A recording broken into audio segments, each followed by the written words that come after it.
Here's how to build the best max rates iron farm for Minecraft Bedrock edition. First of all, you want to find an area without any beds, working stations or villagers. The first thing you want to do is to dig out a square hole. It should have the size 11 by 11 and it should be only 1 block deep. As the next step, you want to take some glass blocks and you want to place a rim all around the entire square hole that is out of your glass blocks. Once you did that, grab some solid blocks and you want to go to the exact middle block, which is this one, and you want to stack up 3 solid blocks. Now to each side you should have 5 empty blocks. This is to make sure that you really are in the middle. Now you want to break the 2 bottom blocks and then you want to extend out by 5 blocks into each direction. So do this at this side, do this at the third side, and you also want to do this at the fourth side as well.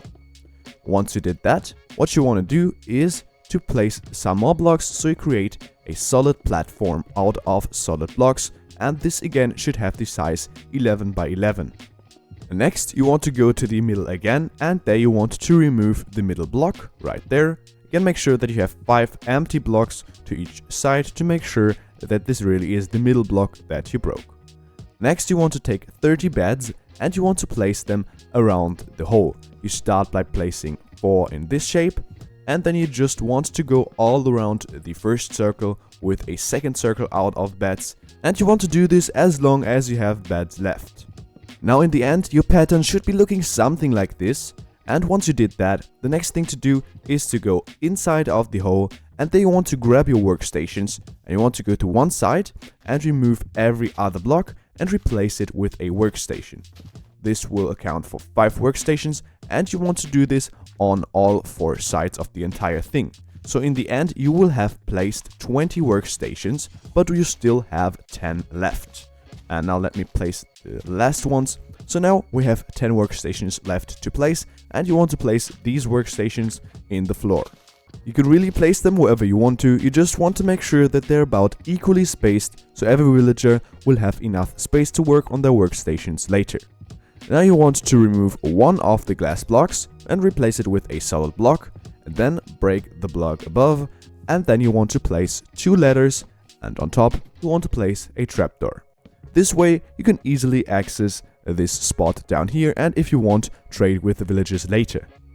Now as you can see in my scenario, I have a village nearby, and you too want to travel to your next village or other source of villagers, and there you want to collect at least 2 villagers. You can do this by putting them in a boat and then use a lead to pull them all the way to your farm. Now they should automatically get connected to the workstations and the beds, and if they're stuck outside you can again put them into boats, remove some of the blocks that are part of the roof, and then drive them into this section yourself. Of course, don't forget to replace all the blocks you removed, and as the next step you want to just light up this space by placing at least 2 torches. And then you want to throw the villagers some bread or carrots or any other stuff that they can eat. As you can see, they will sooner or later start breeding, and they will do this as long as there aren't 30 villagers in our farm. Once they're done, what you want to do is to remove every villager that has a green coat, and then you want to wait until they're replaced, and you want to also wait until all the children are grown up. In the end, you want to have 30 working villagers in your farm. Once you have them, you can go out of the entire thing again, and then you want to take some solid blocks, you want to leave open the middle block and place blocks all around. So now what you want to do is to extend this circle by 7 more blocks. So 1, 2, 3, 4, 5, 6, 7 into this direction. Do the same thing to the other side. 5, 6, 7. Then 7 more on this side. And 7 more on the 4th side. Once you did that, what you want to do is to turn the rest into a solid platform, but of course leave open the middle block again. And now once you have your 17 by 17 blocks solid platform, you want to go 1 block outwards and 1 block to the top and remove the first block. And then you want to place 3 more blocks, and now we want to create a rim all around the entire platform that has the size 4 blocks. This means on all 4 sides it should be 4 blocks thick. Next, you want to go one block out again and again one block to the top, remove the first one and create another rim, but this time only one block thick, all around the entire platform that you already created. Once you set up this entire platform, you can start putting in all the water streams. I recommend having a nearby infinite water source looking like this in order to place in all the water, or maybe an ocean or something like this, so that you have infinite water. And in order to place down our water streams, you want to go to each corner and place these 3 blocks with these 4 blocks around. So you want to do this on all 4 corners. By having blocks in these positions, what you can do is to place water on top of all of these, and then you can place water in all of these locations. By having these blocks placed down, we ensure that we don't create infinite water sources and we don't waterlog the entire platform, but instead have real water streams that push all our iron golems into the middle of the farm.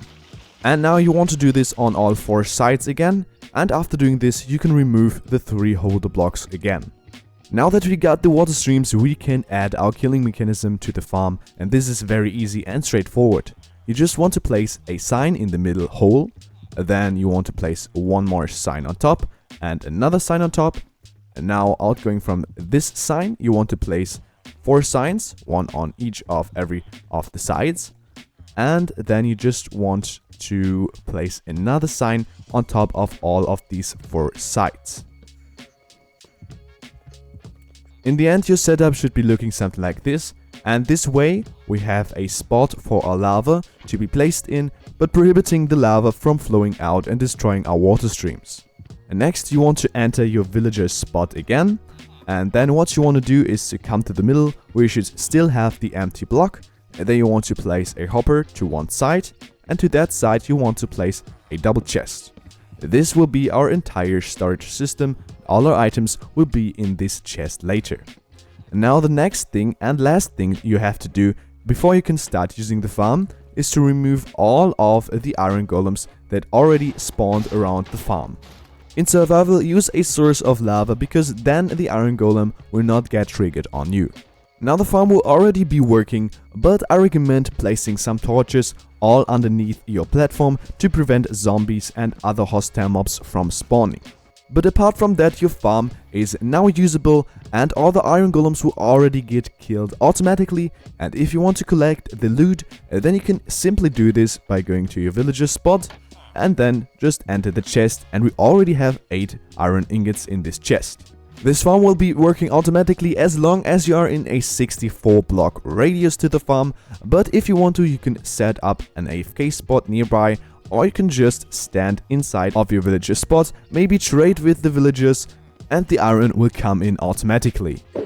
That said, I hope this video helped you to get an infinite source of iron in your Minecraft survival world. If it did, don't forget to subscribe and turn on notifications. This will help us both and you won't miss any further content of my channel. Then we see us again in the next video. See ya!